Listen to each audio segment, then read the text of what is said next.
Hello students, IB technical classes के अंदर आप सबका स्वागत है। आज की इस वीडियो के अंदर हम लोग स्विच गियर प्रोटेक्शन, आप यहाँ पर क्वेश्चन देख रहे हैं। कब का क्वेश्चन है? 2019 का क्वेश्चन है और सेमेस्टर के अंदर पूछा गया है। कौन सा सब्जेक्ट है? तो स्विच गियर प्रोटेक्शन का 5th सेमेस्टर इलेक्ट्रिकल के स्टूडेंट के लिए क्वेश्चन पूछा गया है। तो आज इसका जो MCQ क्वेश्चन, ऑब्जेक्टिव क्वेश्चन है, वो हम डिस्कस करने जा रहे हैं। तो आज का ये लेक्चर आपके लिए बहुत इंपॉर्टेंट है, क्योंकि आज हम लोग सारे ऑब्जेक्टिव को एक एक करके समझेंगे, देखेंगे। तो आइए हम लोग क्वेश्चन स्टार्ट करते हैं, ऑब्जेक्टिव क्वेश्चन को देखते हैं।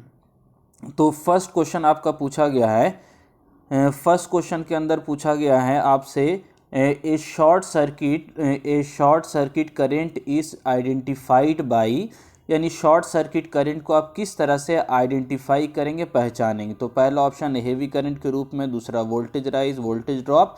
तो इसका करेक्ट आंसर आपका ए है, यानी शॉर्ट सर्किट का मतलब आपका हेवी करंट फ्लो होता है। किसी भी सिस्टम के अंदर आपको मालूम होगा वोल्टेज की वैल्यू लो होती है और करंट की वैल्यू सिस्टम के अंदर सडनली इंक्रीज हो जाती है। तो किसी भी सिस्टम के अंदर करंट की वैल्यू सडनली इंक्रीज हो जाना, तो उसी को हम लोग क्या कहते हैं? शॉर्ट सर्किट करंट कहेंगे। और इस स्थिति यानी शॉर्ट सर्किट के अंदर मेनली तौर से आपके करंट की वैल्यू इंक्रीज होती है, तो हेवी करंट सिस्टम के अंदर फ्लो होता है। तो इसका करेक्ट आंसर आपका ए हो गया। सेकंड क्वेश्चन के अंदर आपसे पूछा जा रहा है, which portion of transmission system is more prone to faults, यानी कौन सा ऐसा सिस्टम है ट्रांसमिशन के अंदर जहां पर फॉल्ट होने का चांसेस ज़्यादा है, मोर प्रोन टू फॉल्ट। ठीक है, तो इसका जो ऑप्शन करेक्ट ऑप्शन होगा, सही आंसर होगा, वो सी होगा। पहले से टिक किया हुआ उसको नहीं देखना आपको, जो हम बताते जा रहे हैं उसको ध्यान से देखते चलिए। तो आपका जहां पर फॉल्ट होने की सबसे ज़्यादा स्थिति यानी फॉल्ट होने का चांसेस सबसे ज़्यादा होता है, वो कौन सा पोर्शन है? तो आपका ओवरहेड लाइन है, यानी ट्रांसमिशन लाइन। आपको ट्रांसमिशन लाइन जो आपका 3 फेज सिस्टम गया हुआ होता है, तो क्या होता है, कभी आपका पेड़ से टकरा गया, या तार टूट कर गिर गया, या दो तार आपस में टकरा गया, तो बहुत सारा चांसेस होता है इस ट्रांसमिशन लाइन के अंदर फॉल्ट होने का। तो सबसे अधिक जो फॉल्ट होने का चांसेस होता है वो ओवरहेड लाइन यानी ट्रांसमिशन लाइन के अंदर, ओवरहेड लाइन के अंदर। तो इसका करेक्ट आंसर आपका ए हो गया, यानी ए आपका करेक्ट, सी आपका करेक्ट आंसर है, ओवरहेड लाइन। ठीक है, नेक्स्ट क्वेश्चन के अंदर आपसे पूछा जा रहा है, सीरीज रिएक्टर आर यूज। आपने पढ़ा होगा सीरीज रिएक्टर, नहीं पढ़ा तो हमने रिएक्टर के ऊपर पूरा वीडियो बनाया हुआ है। आपका रिएक्टर का क्या यूज़ होता है, रिएक्टर क्यों यूज़ करते हैं, कितने टाइप का होता है, वो डिटेल के अंदर रिएक्टर का वीडियो आपको स्विच गियर के प्लेलिस्ट में मिल जाएगा। तो यहाँ पर आपसे पूछा जा रहा है सीरीज रिएक्टर का यूज़ क्या है, सीरीज रिएक्टर पावर सिस्टम के अंदर, ट्रांसमिशन के अंदर क्यों लगाते हैं। तो देखिए ऑप्शन आपका दिया हुआ है, ए ऑप्शन का इम्प्रूव द ट्रांसमिशन इफिशिएंसी, ये गलत बात है। यानी रिएक्टर आपका क्या होता है, एक इंडक्टिव कॉइल होता है जिसको हम लोग ट्रांसमिशन लाइन के अंदर लगाते हैं, फॉल्ट करंट को, शॉर्ट सर्किट करंट की जो वैल्यू होती है उसको रिड्यूस करने के लिए। तो आपका मालूम है इंडक्टर की वैल्यू बढ़ेगी तो ट्रांसमिशन के अंदर लॉसेस बढ़ जाएगा, तो उसकी इफिशिएंसी नहीं बढ़ती है, तो इफिशिएंसी घटेगी। तो इसका आपका ऑप्शन ए गलत है। दूसरे में लिखा हुआ इम्प्रूव द पावर फैक्टर, ये भी गलत बात है, क्योंकि पावर फैक्टर का मतलब आपको मालूम इंडक्टर लगाया, इंडक्टिव लोड लगाते हैं तो वहाँ पर पावर फैक्टर की वैल्यू घट जाती है। कैपेसिटिव लोड रहता है तब पावर फैक्टर की वैल्यू बढ़ती है, तो ऑप्शन बी भी गलत है। सी के अंदर क्या लिखा गया, improve the voltage regulation. Voltage regulation भी आपने पढ़ा होगा, ट्रांसमिशन के अंदर जितना सेंडिंग करते हैं, जितना रिसीव करते हैं, इन दोनों के बीच में जो डिफरेंस होता है उसी को वोल्टेज रेगुलेशन कहा जाता है। तो आपका यहाँ पर इंडक्टर लगा देंगे तो आपका यहाँ पर ड्रॉप होगा, यानी आई इंटू एक्सेल ड्रॉप हो जाएगा, जिसकी वजह से वोल्टेज घट जाएगा। तो यहाँ पर का जो वोल्टेज रेगुलेशन होगा वो भी पुअर मिलेगा। लेकिन हम लोग फिर भी क्यों लगाते हैं, तो मेन जो रीज़न है वो डी आपका ऑप्शन सही है। यानी हम लोग किस लिए लगाते हैं ट्रांसमिशन के अंदर आपका सीरीज रिएक्टर को, तो bring down the fault current level with in the capacity off switch gear. यानी जो आपने सर्किट ब्रेकर लगाया है, स्विच गियर इक्विपमेंट लगाया है, उसके कैपेसिटी के अनुसार फॉल्ट करंट को ये क्या कर देता है, रिड्यूस कर देता है। अगर आप सीरीज रिएक्टर नहीं लगाइएगा तो फॉल्ट करंट की जो वैल्यू होगी वो बहुत अधिक होगी, जिससे आपका सर्किट ब्रेकर भी काम करने में सक्षम नहीं हो पाएगा और सर्किट ब्रेकर भी फेलवर हो सकता है। तो इसलिए आपका फॉल्ट करंट को की वैल्यू को, शॉर्ट सर्किट करंट की वैल्यू को रिड्यूस करने के लिए हम लोग एक प्रकार का इंडक्टिव कॉइल बांधते हैं, जिसको हम लोग सीरीज रिएक्टर कहते हैं। तो ऑप्शन डी आपका सही आंसर है, bring down the fault level with in the capacity off switch gear. ठीक है, तो ऑप्शन डी इसका करेक्ट आंसर हो गया। नेक्स्ट चौथा क्वेश्चन पूछा जा रहा है, circuit breaker usually operate under, यानी किस स्थिति में सर्किट ब्रेकर को ऑपरेट कराते हैं। तो देखिए यहाँ पर आपका steady state, short circuit current, सब ट्रांजिएंट, ट्रांजिएंट, ये क्या क्या स्थिति होगा अगर आपको नहीं मालूम है तो इस पर हमने एक सेपरेट वीडियो बनाया हुआ है। शॉर्ट सर्किट करंट यानी कोई नॉर्मल करंट जाता है और सडनली करंट की वैल्यू बढ़ गई, सिस्टम के अंदर फॉल्ट हो जाता है तो करंट की वैल्यू बढ़ जाती है। तो वो बढ़े हुए स्टेट यानी जो करंट बढ़ रहा है उसमें भी अलग अलग स्टेट होता है। एक को हम लोग ट्रांजिएंट स्टेट कहते हैं, दूसरे को सब ट्रांजिएंट और तीसरे को हम लोग स्टेडी स्टेट कहते हैं। तो आपसे क्वेश्चन में पूछा जा रहा है कौन सा स्टेट के अंदर सर्किट ब्रेकर ऑपरेट होगा। तो इसका करेक्ट आंसर जो होगा वो transient state for short period, यानी सी करेक्ट आंसर होगा इसका। ट्रांजिएंट स्टेट के अंदर काम, ट्रांजिएंट स्टेट कब होता है तो आपका शुरू का जो 1-2 साइकिल होता है उसको ट्रांजिएंट स्टेट कहा जाता है। और जानकारी लेना है तो इस पर सेपरेट वीडियो बना हुआ है शॉर्ट सर्किट के नाम से, तो वहाँ पर शॉर्ट सर्किट करंट का वीडियो देखिएगा तो आपको सारा क्लियर होगा। तो यहाँ पर आपका ऑप्शन सी आपका करेक्ट आंसर होगा, यानी सर्किट ब्रेकर जो जनरली काम करता है वो ट्रांजिएंट स्टेट के अंदर काम करता है, जो शुरू का 1-2 साइकिल होगा उसके अंदर। इसके अलावा ऑब्जेक्टिव में आपसे इस तरह का भी क्वेश्चन पूछा जाता है कि सर्किट ब्रेकर कौन से साइकिल में काम करता है, तो उसका जो करेक्ट आंसर होता है वो आपका शुरू का 1-2 साइकिल, यानी शुरू का जो आपका फर्स्ट या सेकंड साइकिल होगा इसी के अंदर सर्किट ब्रेकर ऑपरेट हो जाता है और आपके आर्क को बुझा देता है। यदि आपका ज़्यादा डिले होगा तो इक्विपमेंट आपका डैमेज हो सकता है, इसीलिए जो ज़्यादा डिले नहीं किया जाता है सॉरी, सर्किट ब्रेकर का जो ऑपरेशन होता है वो फास्ट होता है, शुरू के 1-2 साइकिल के अंदर यानी ट्रांजिएंट स्टेट के अंदर आपका ऑपरेशन हो जाता है। तो इसका करेक्ट आंसर सी हो गया। नेक्स्ट 5वां क्वेश्चन आपसे पूछा जा रहा है, the arcing contact for a circuit breaker are, the arcing contact circuit breaker are made of, यानी जो कॉन्टैक्ट बना होता है सर्किट ब्रेकर के अंदर आपको मालूम होगा 2 कॉन्टैक्ट होता है, एक को हम लोग फिक्स कॉन्टैक्ट, दूसरे को मूविंग कॉन्टैक्ट, इस तरह का कॉन्टैक्ट बना हुआ होता है। तो ये जो मटेरियल बना हुआ है ये किस मटेरियल का बना हुआ होता है वो आपसे कुछ पूछा जा रहा है क्वेश्चन में। तो इसका करेक्ट आंसर ए है, यानी कॉपर टंगस्टन एलॉय का बना हुआ होता है, जिसके अंदर आपका यानी कंडक्टिव प्रॉपर्टी भी होती है और इसके अंदर टंगस्टन मिला देने से जो प्रॉपर्टी बन जाती है कि जल्दी आपका मेल्ट नहीं होगा, पिघलेगा नहीं, क्योंकि आर्क के समय आपका क्या होता है हीट भी प्रोड्यूस होता है। तो इस प्रकार का मटेरियल का बनाते हैं ताकि ये जल्दी मेल्ट नहीं हो। अगर साधारण कॉपर का बनाइएगा तो कंडक्टिविटी तो मिल जाएगी लेकिन वो जल्दी मेल्ट हो जाएगा, इसीलिए इसको अच्छा बनाने के लिए हम लोग क्या करते हैं कॉपर टंगस्टन एलॉय का बनाते हैं ताकि हमको कंडक्टिविटी भी मिले और साथ ही साथ आपका हीट पर ये जल्दी मेल्ट नहीं हो। तो ये ऑप्शन ए इसका करेक्ट आपका आंसर हो गया। नेक्स्ट 6वां क्वेश्चन आपसे पूछा जा रहा है, ionization process during arc is usually accompanied by, यानी क्या क्या आपका आर्क का जो प्रोसेस होता है आर्क होता है तो इसके अंदर क्या क्या चीज़ होती है, आपका कौन कौन सा काम होता है। तो इसके अंदर आर्क प्रोड्यूस होगा, तो आपको मालूम है मीडियम के अंदर जब किसी भी मीडियम के अंदर आर्क प्रोड्यूस होगा तो वहाँ पर हीट भी प्रोड्यूस होता है, लाइट यानी ब्राइटनेस भी होगा, साउंड भी प्रोड्यूस होगा, यानी सारा आपका ऑप्शन। तो इसका करेक्ट जो ऑप्शन होगा वो डी होगा, यानी कहीं पर भी आर्क प्रोड्यूस होता है तो वहाँ पर हीट, लाइट, साउंड सारा चीज़ मिलता है।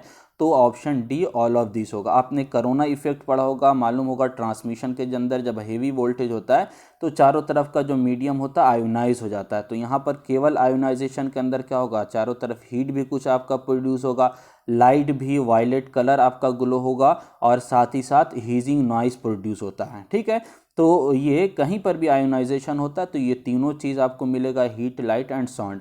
आपने घर के पास भी देखा होगा ट्रांसफार्मर के पास यदि आपका कोई भी चीज़ फेलवर हो जाता है और आर्क प्रोड्यूस होने लगता है तो वहाँ पर आपका हीट भी प्रोड्यूस होगा, लाइट भी और साउंड भी निकलता रहता है। तो ये आपका तीनों चीज़ कहीं पर भी आर्क आपका आयोनाइजेशन होगा तो तीनों चीज़ मिलेगा। तो करेक्ट ऑप्शन जो है डी है।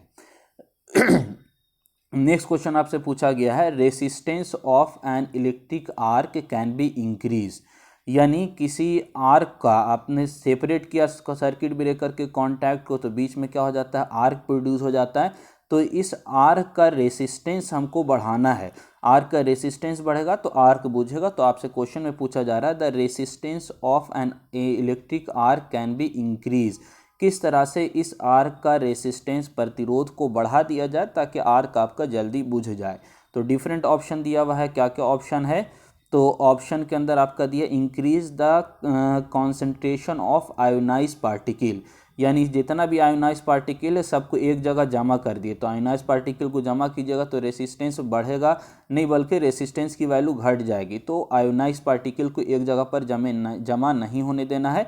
तो ऑप्शन ए आपका गलत है, यानी आपका आयोनाइज पार्टिकल एक जगह जमा होने से प्रतिरोध का मान आपका बढ़ता नहीं है बल्कि घट जाता है। दूसरा लिखा हुआ है रिड्यूसिंग द आर्क लेंथ, यानी रिड्यूस आर्क का लेंथ को आप रिड्यूस कर देंगे तो आपका रेसिस्टेंस बढ़ जाएगा। तो आपको मालूम होगा, फॉर्मूला याद होगा, R proportional to rho L by A, यानी आप लेंथ को घटा देंगे तो रेसिस्टेंस की वैल्यू भी क्या हो जाएगी, घट जाएगी। यानी आपका ऑप्शन बी भी गलत है, रिड्यूसिंग द आर्क लेंथ को घटा दिएगा तो आपका रेसिस्टेंस की वैल्यू इंक्रीज नहीं करेगी, रेसिस्टेंस की वैल्यू भी डिक्रीज कर जाएगी। और चौथा ऑप्शन में दिया हुआ है increase the cross section area. देखिए इसके अंदर फॉर्मूला के अंदर क्रॉस सेक्शन एरिया बढ़ा देते हैं आर्क का तो भी प्रतिरोध का मान घट जाएगा। तो ऑप्शन सी आपका सही आंसर है, यानी स्प्लिटिंग ऑफ आर्क को यदि स्प्लिट कर देते हैं आप को, यानी कि फैला देते हैं तो उसकी वजह से आर्क का लेंथ क्या हो जाएगा, बढ़ जाएगा। और लेंथ जब बढ़ जाता है तो प्रतिरोध का मान भी क्या हो जाएगा, बढ़ जाएगा। यानी स्प्लिटिंग ऑफ आर्क करने से आर्क का लेंथ बढ़ता है और रेसिस्टेंस बढ़ता है, जिसकी वजह से आर्क आपका बुझता है। तो इसका करेक्ट आंसर क्या हो गया, सी हो गया, यानी स्प्लिटिंग ऑफ आर्क करने से आपका रेसिस्टेंस की वैल्यू बढ़ेगी। नेक्स्ट क्वेश्चन में पूछा गया है आपसे the transient voltage that appear across the contact at instant of arc extension is known as, यानी आर्क को बुझाते समय, आर्क एक्सटेंशन करते समय जो वोल्टेज अपीयर होता है उस वोल्टेज का नाम क्या है। तो आपने देखा होगा वेव फॉर्म, जब सर्किट ब्रेकर पढ़ा होगा तो आर्क को जब किसी भी इंस्टेंट पे बुझाया जाता है तो सडनली वोल्टेज की वैल्यू राइज कर जाती है। तो ये जो बढ़ा हुआ वोल्टेज होता है इस वोल्टेज का नाम क्या होता है, री स्ट्राइकिंग वोल्टेज होता है। और यही री स्ट्राइकिंग वोल्टेज आपका डिपेंड करता है इसकी वैल्यू कितना है और मीडियम का डाइलेक्ट्रिक स्ट्रेंथ कितना है। यदि डाइलेक्ट्रिक स्ट्रेंथ की जो वैल्यू है वो अधिक हो जाएगी री स्ट्राइकिंग वोल्टेज से तो आपका आर्क बुझ जाएगा। लेकिन अगर री स्ट्राइकिंग वोल्टेज की वैल्यू ज़्यादा है और मीडियम का डाइलेक्ट्रिक स्ट्रेंथ कम होगा तो आर्क आपका फिर से अकर हो जाएगा और कंटिन्यूअस आर्क फ्लो होने लगेगा। तो आपका transient voltage that appear across the contact at the instant of arc extension, arc को बुझाने समय कौन सा वोल्टेज अपीयर होगा, तो आपका री स्ट्राइकिंग वोल्टेज अपीयर होगा। तो ऑप्शन बी आपका करेक्ट आंसर है इसका। नेक्स्ट क्वेश्चन आपका 9th के अंदर पूछा गया in the circuit breaker the current that exists at the instant and contact separation is called, यानी सर्किट ब्रेकर का जब हम लोग सेपरेशन करते हैं उस समय और सेपरेशन के समय आपका कौन सा करंट अपेयर होता है।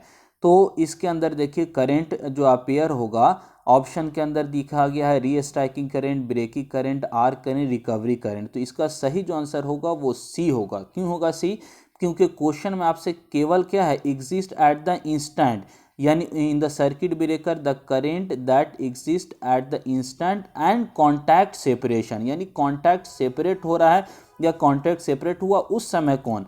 केवल आपका पूछता एट द इंस्टेंट यानी ओपन होते समय कौन सा है तो आपका ब्रेकिंग करंट होता है। लेकिन आपका कॉन्टैक्ट सेपरेशन भी है तो सेपरेशन के समय आपका कौन सा करंट अपेयर होता है, तो आर्क करंट अपेयर होता है, तो आर्क करें। बाकी आपका नॉर्मल अगर क्लोज है और अभी ओपन होने वाला है उस समय आपसे का करंट कौन है, तो उस समय आपका ब्रेकिंग करंट अपेयर होता है। लेकिन इसका करेक्ट आंसर आपका क्या होगा, सी होगा।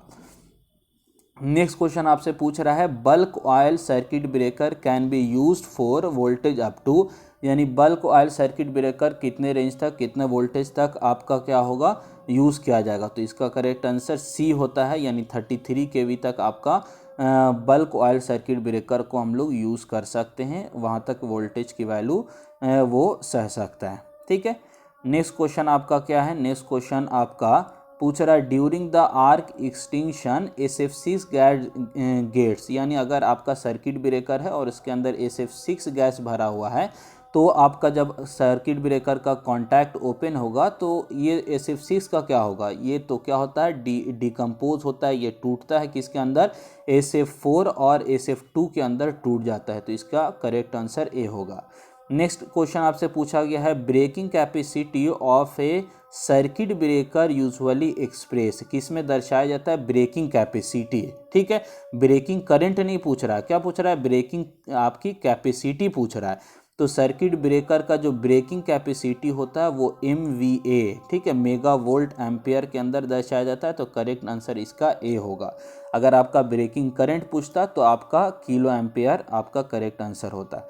तो ये आपका क्वेश्चन आंसर इसका ए है। नेक्स्ट क्वेश्चन आपसे पूछ रहा है isolator are use to disconnecting a circuit when, यानी आइसोलेटर को कब ऑपरेट किया जाता है डिसकनेक्ट करने के लिए सर्किट को। तो ये आपने आइसोलेटर पढ़ा होगा तो आपको अच्छे से याद होगा, isolator always operate under no load condition. तो इसका करेक्ट आंसर क्या है, सी है, यानी लाइन कम्स नो करंट, जब करंट की लाइन के अंदर कोई भी करंट नहीं होगा तो आइसोलेटर आपका ऑपरेट होगा।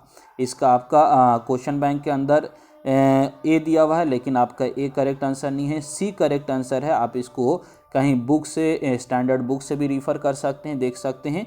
तो वहाँ पर आपका जो आंसर दिया होगा वो क्या है, लाइन कम्स नो करंट, यानी जब किसी भी लाइन के अंदर कोई भी करंट नहीं रहता है तब आपका आइसोलेटर ऑपरेट होता है।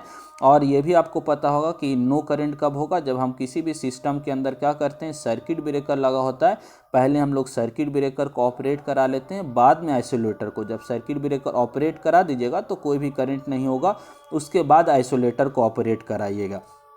यानी कि isolator always operate under no load condition, या आप कह सकते हैं जब कोई भी करंट फ्लो नहीं होगा तब सर्किट ब्रेकर को ऑपरेट कराएंगे। किस लिए कराते हैं, मोर प्रिकॉशन या मोर आपका सेफ्टी के लिए हम लोग आइसोलेटर का यूज़ करते हैं। ठीक है, तो इसका करेक्ट आंसर सी है।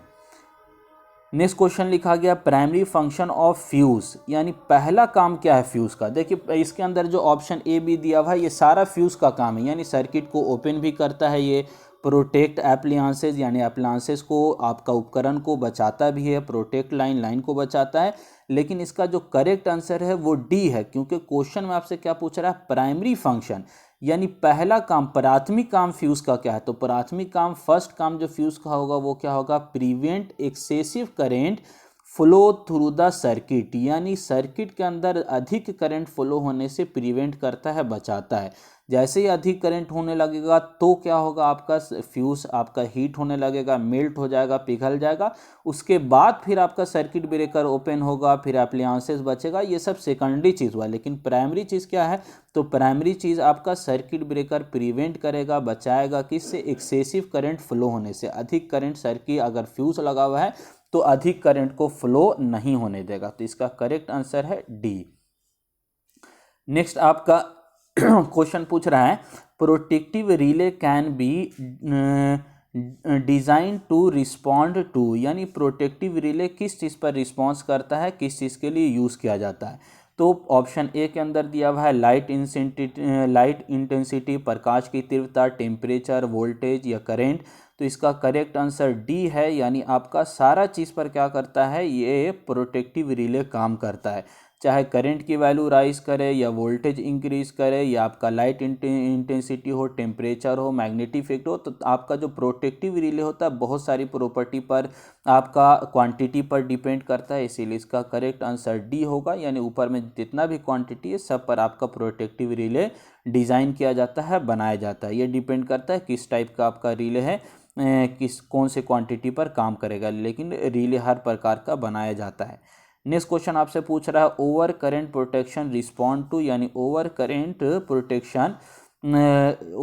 प्रोटेक्शन रिस्पॉन्ड, यानी ओवर करंट प्रोटेक्शन किसके लिए, किस चीज़ पर रिस्पॉन्स करेगा, कब रिस्पॉन्स करेगा। तो ऑप्शन ए के अंदर दिया है increase in current above peak value, दूसरा लिया है single line to earth fault, double line to earth fault. तो इसका जो करेक्ट आंसर होगा वो डी होगा, यानी ऑल ऑफ द एबव, यानी ओवर करंट प्रोटेक्शन कब आपको मिलेगा, कब काम करेगा। तो कभी भी, यानी करंट की वैल्यू पिकअप तक पहुंच जाए तो भी होगा, अर्थ फॉल्ट होगा, चाहे लाइन टू अर्थ फॉल हो या डबल लाइन अर्थ फॉल्ट हो, किसी भी प्रकार का फॉल्ट होता है तो करंट की वैल्यू बढ़ जाती है और करंट की वैल्यू प्री डिटरमाइन वैल्यू से बढ़ जाएगी तो आपका ओवर करंट जो रिले है वो ऑपरेट करेगा। तो इसका करेक्ट आंसर डी है। नेक्स्ट क्वेश्चन आपसे पूछ रहा है differential relay are use for protection. Differential relay आपने पढ़ा होगा, तो हम लोग क्या डिफरेंशियल है, कोई भी इक्विपमेंट है तो उस इक्विपमेंट के दोनों साइड हम लोग क्या करते हैं, इस तरह का कॉइल बना देते हैं और ये नॉर्मल स्थिति में बैलेंस होता है और जैसे आपका अनबैलेंस होगा तो आपका करंट यहाँ से फ्लो होने लगता है और रिले ऑपरेट होगा।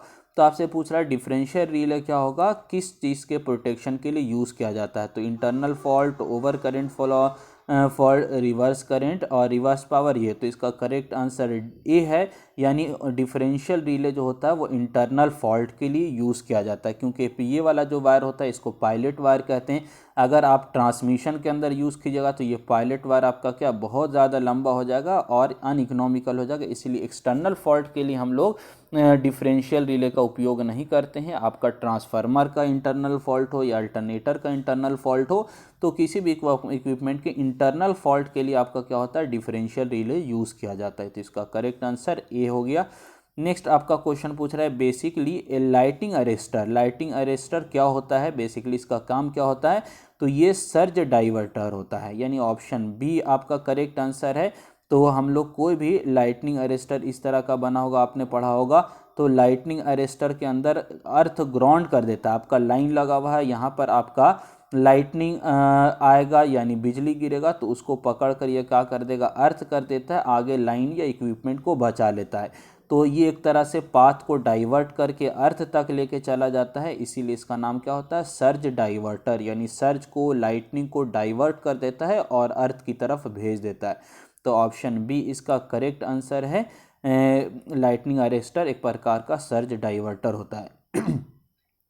नेक्स्ट क्वेश्चन आपसे पूछा गया neutral of the power system में be connected to the earth, यानी किस तरह से इसको कनेक्ट किया जाता है अर्थ के अंदर न्यूट्रल को। तो आपका डायरेक्टली भी किया जाता है, दूसरा रेसिस्टर के माध्यम से, तीसरा रिएक्टेंस के माध्यम से। तो हर इसका ऑप्शन डी होगा, यानी डिफरेंट आपने न्यूट्रल अर्थिंग पढ़ा होगा, तो अलग अलग तरह से डायरेक्टली भी किया जा सकता है, रेसिस्टर के माध्यम से, इंडक्टर के माध्यम से। सबका अपना अपना एडवांटेज डिसएडवांटेज है, तो कोई भी एक मेथड हम फॉलो करते हैं।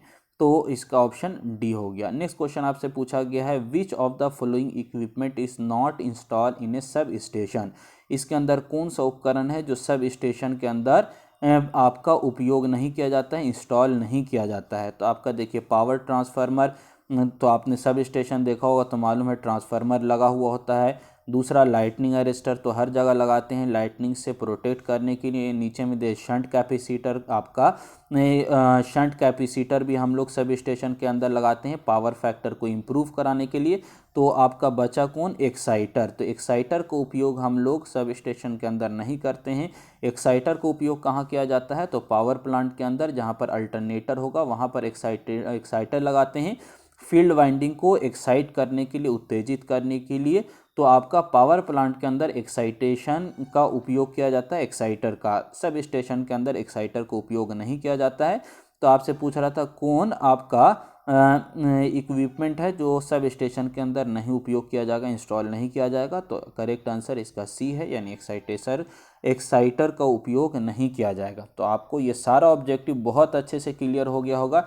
इसके अलावा भी आपको यदि कोई डाउट रहता है या किसी क्वेश्चन के अंदर कोई प्रॉब्लम है तो आप कमेंट करके बताइए, हम उसका ज़रूर रिप्लाई करेंगे, ठीक है। और हमारे इस चैनल पर नए हैं तो सब्सक्राइब कीजिए, वीडियो को लाइक कीजिए और अपने फ्रेंड को शेयर कीजिए। आज के लिए इतना ही, थैंक यू, धन्यवाद।